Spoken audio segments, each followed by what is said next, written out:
What up, y'all? This is your boy, Cherry Speaks. I'm going to talk to you guys about The Flash, Season 4, Episode 20, Therefore She Is. And right now we go to Oxford University 8 years ago. And we see Marlize up on stage with Clifford DeVoe. I guess they're having like a debate about Clifford's technology and his methods of teaching, possibly. I guess this is... Okay, so it turns out Marlize and the Thinker went to Vandermeer's Steel.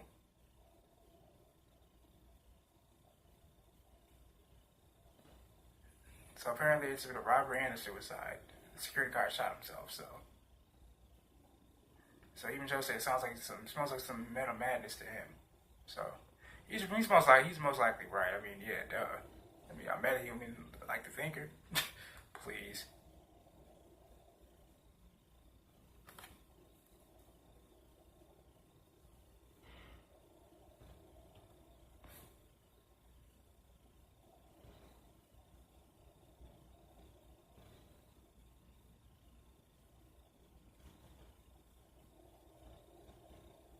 So Mary's like, okay, look, you can just fire the gun to see where the Thinker went, like what he took.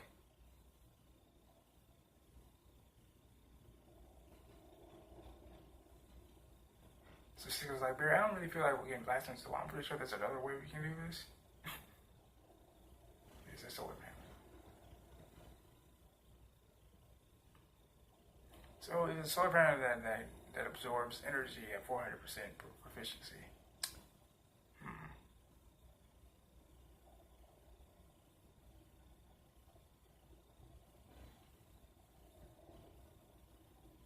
So Cisco's very hesitant on vibing the gun. He doesn't want to fly and become a fly to a windshield. I get that.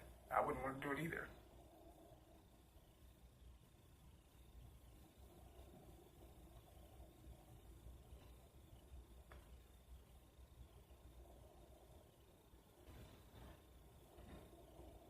So Cisco's like, okay, well, Barry's like, look, we can combine our powers, so then that way we can know the Thinker's next move.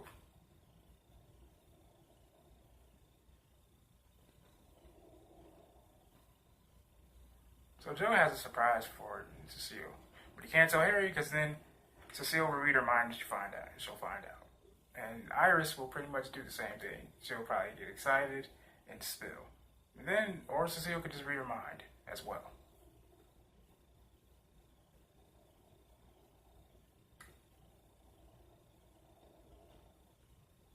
So Joe's like, listen, he's reassuring her. He said, look, if there's anybody that can reverse the problem that you have, it's those kids at Star Labs.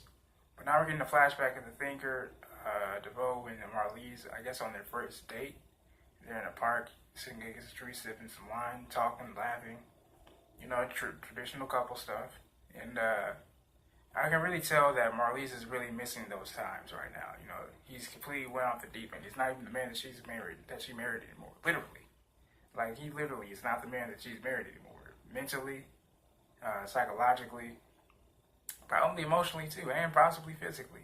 So, yeah. Poor Marlize.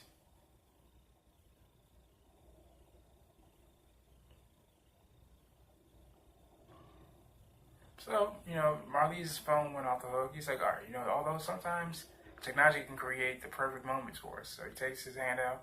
They're getting ready to dance, I guess. Yep. They're getting ready to dance. Well, that's really lovely. I'm glad she's able to remember that. I mean, she deserves that. Like I said, poor Marlize, man. She probably misses the old days when he actually had a conscience. And Gypsy's here.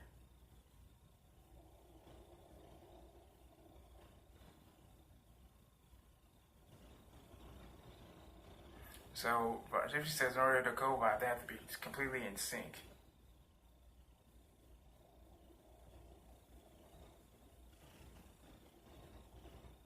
Okay, so they're at a shipyard.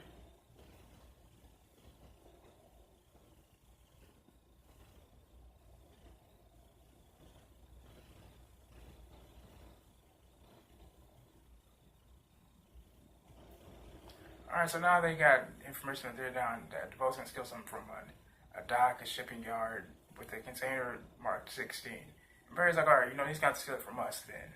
That's my nigga. There you go.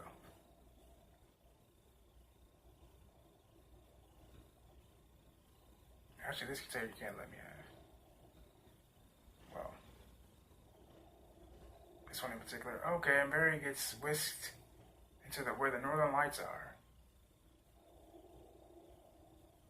Okay, and he just deflected those vibes. That's what the worker as wreath as it was. The thinker has way too much fun.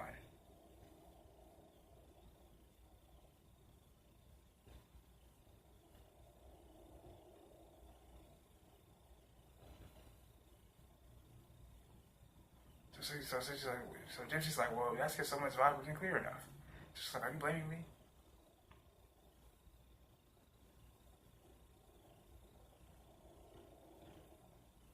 Why'd you let him get me? I'm sorry, I put that on you. Put that on me. You put that on you. Is that when you about to take the job? So Barry comes out, he's like, hey. Alright, so I hope they can figure out their little marital problems. I know they're not actually married, but I just say it because they are like a married couple. So there's a funny thing. While Marlize fixed a wire dispenser up in Kenya for the greater good, Clifford calls her just a mess. He said, look, I can't have a future. I can't have a life without you. In the midst of saying that, explosion happens and knocks Marlize unconscious. When I always see Gypsy and Cisco talking, she doesn't want Gypsy to take the job.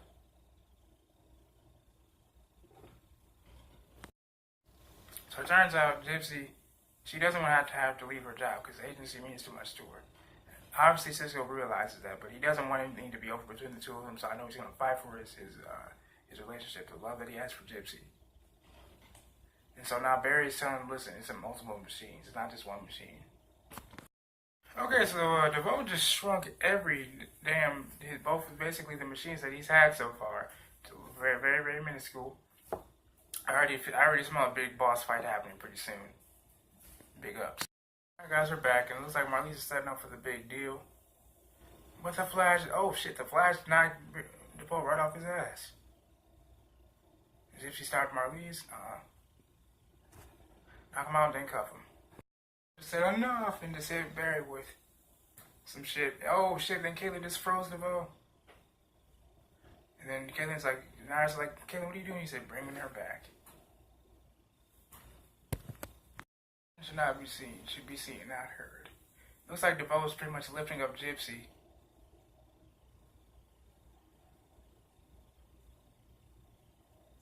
I'm playing for the Enlightenment to match this sacrifice. Son of a bitch, what is he about to do? I swear, if DeVoe kills Gypsy, Cisco is gonna fucking lose it and kill him his damn self. But no one can really move, but at least I think Marlize is gonna snap out of it and help them. He's controlling Marlize so then he can watch as he kills Gypsy. Come on, Cisco, get the fuck up, bro. Remember who you are, DeVoe, yeah. This is not the lesson you want society to know. Thank God he didn't kill Gypsy, because, whew, hell would have been broken. Hell would have been raised. There's 5 units of machinery that DeVoe has.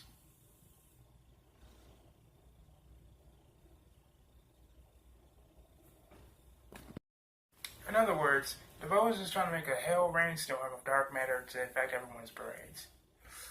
Pretty dark. Gypsy and Cisco broke up. Damn it! I guess because she probably felt like Cisco treated her like the only one woman in the world. And I guess she just couldn't handle it. Still planned the perfect baby shower for Cecile. It's your baby, baby? Like, yes. Oh, man. I could tell Cisco was still messed up with the fact that he had to break up with Gypsy, though.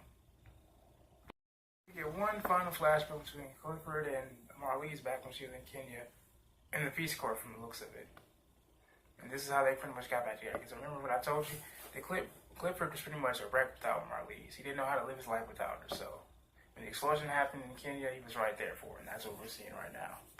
Oh shit, Marlize is leaving Clifford. She's like, look, you wanted to enlighten the world at first, but now you want to kill it. I'm leaving you, Clifford. Oh shit, he's gonna be pissed. The enlightenment's gonna come for you too, then Marlies. He said, and Marlies was like, "Oh, Clifford, you are nothing without me." And now she's gone. Oh shit, that has to hurt. And so it turns out all those women and children in the village were killed over one single piece of technology. I hope it wasn't Clifford that did the shit, because if he did, that's gonna be pretty fucked up. And the fact that if he manipulates Marlies off of that in this stage of grief, that's even more fucked up on his part. I'm for real this time. I'm really gonna say goodbye this time. But anyway, Coffee Shop Girl actually stopped by Joe and Cecilia's place during her baby shower to give her a bassinet or a gift for the baby. And she said, "Look, I'm giving this to you guys because you never know how precious time is. This is a really important time right now. And Iris went to look over to the door, and the girl was already done. She sped away. So Coffee Shop Girl is definitely gonna have to come through one of these days. This is your boy Speaks, the One Love. You guys know